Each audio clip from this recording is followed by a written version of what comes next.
Hello, my name is Alexi, and I'm gonna be talking about my relative success in learning Norwegian. So, I guess the first question is why would anybody want to learn that godforsaken language? And I don't really have the answers to that. For me, it was kind of off the cuff. I started I started learning Norwegian when I was living in France, and I guess this so we were my family and I were going to, like, I think the one of the largest bookstores in Europe, just in this little village in the south of France, but called Le Bleu. I'm not sure if that registers, but in there was I kind of wanted to learn a new language. Um, I kind of wanted to prove to myself that I could do it, as I had a lot of success with Spanish in school, and I just felt like I got Spanish, so I wanted to try some other European thing. So I went into that bookstore, and there's like literally a whole wall uh, with with like with books about learning languages, like Assimil, and I ended up kind of choosing at random the Norwegian book, probably because of the flag. I liked that kind of cross motif, but yeah, the red background. I think that's what drew me in at first. But anyway, I started learning Norwegian, and I bought this book called Assimil, le Norvégien sans peine, which is an Assimil method book, Norwegian with ease. It's in French. I mean, I was a native speaker of French, so it wasn't that much of an issue. But I bought that book. Here it is. I abused it. Uh, yeah, you can really see how much I abused. It's actually disgusting right now, but I abused that book. However, I didn't even really follow it really rigorously.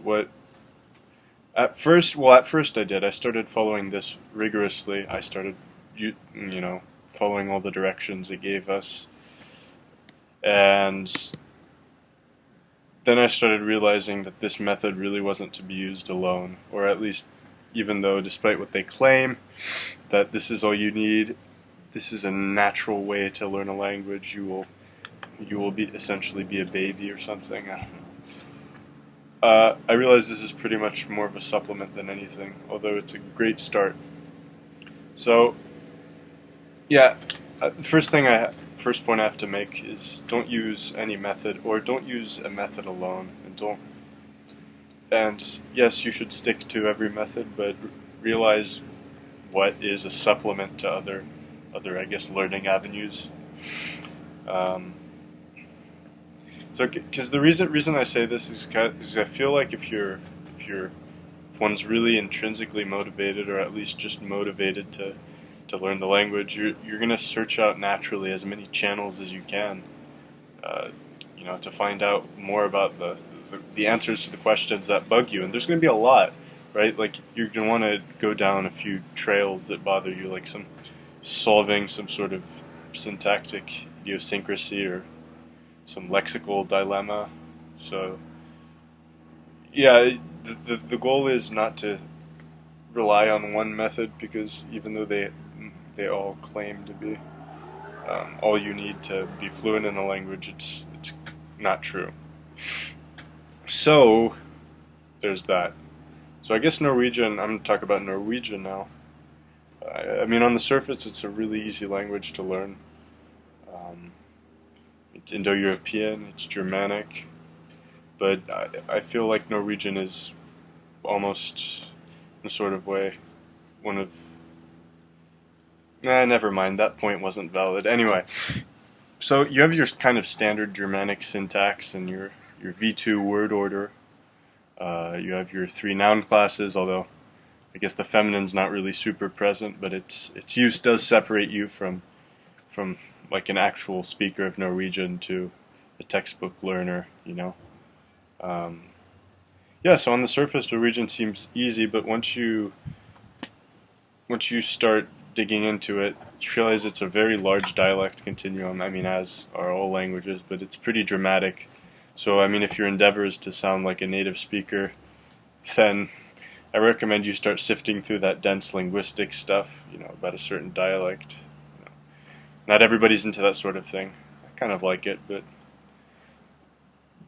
so when you're so I guess another thing is I know it's pretty nitpicky, but when I first started practicing in Assimil, I got kind of the wrong idea about the pitch accent system in Norwegian.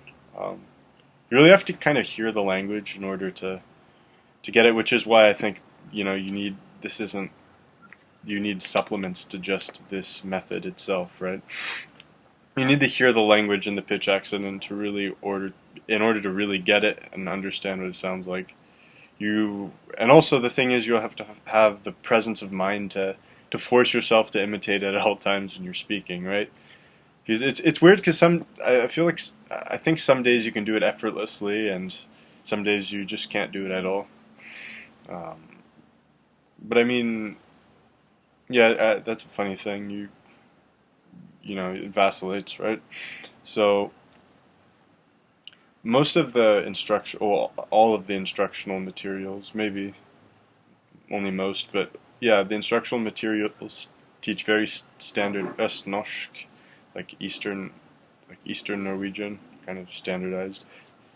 And I guess this is a pointless goal, but if you really want to sound more like a native speaker of any language, I guess chances are you're kind of starting the wrong way by going, using a learning method or a book like Essimid, because it's going to direct you to some standardized version.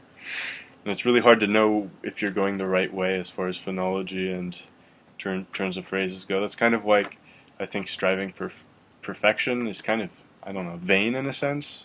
I mean, God, I'm actually such a hypocrite because like in freshman and sophomore year when I was learning Norwegian, I spent hours repeating single sounds at night in bed. I was like almost slapped myself whenever I deviated from whatever I thought the sound was. But I guess getting understanding Norwegian phonology accurately, it might require a basic grasp of the International Phonetic Alphabet. Well, that's just in the sense that you need to understand certain distinctions that the books won't help you explain. But obviously, I guess if you want to sound like a more native speaker, you know that anyway. But yeah, the International Phonetic Alphabet's kind of a wonderful tool that I think lots of language learners should abuse. Um, yeah, there's actually a lot. Yeah, all these little distinctions. Like I just for example, in this French Assimil version, it misrepresented the Norwegian "u" as "u" like in French.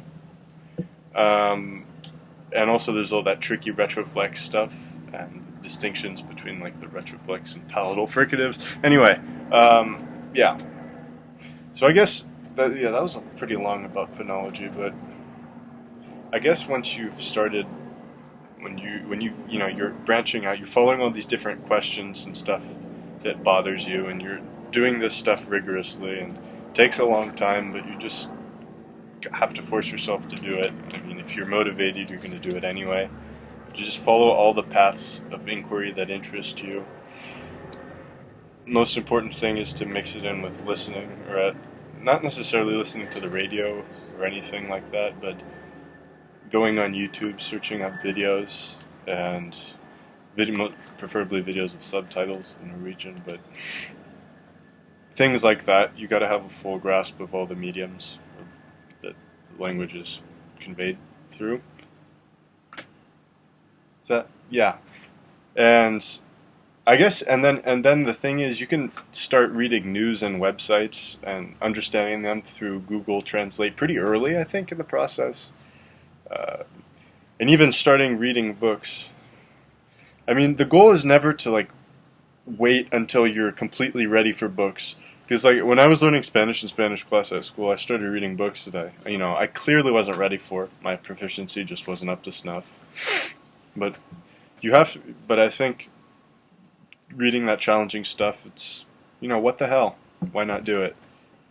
And also, I think it's a bad mentality to believe you're perpetually never ready for more challenging materials, for more challenges in the language, and you just spend time, reinforcing your current knowledge, which is good to a certain point, but yeah, I think it's always good to progress farther and farther and all that sort of good stuff.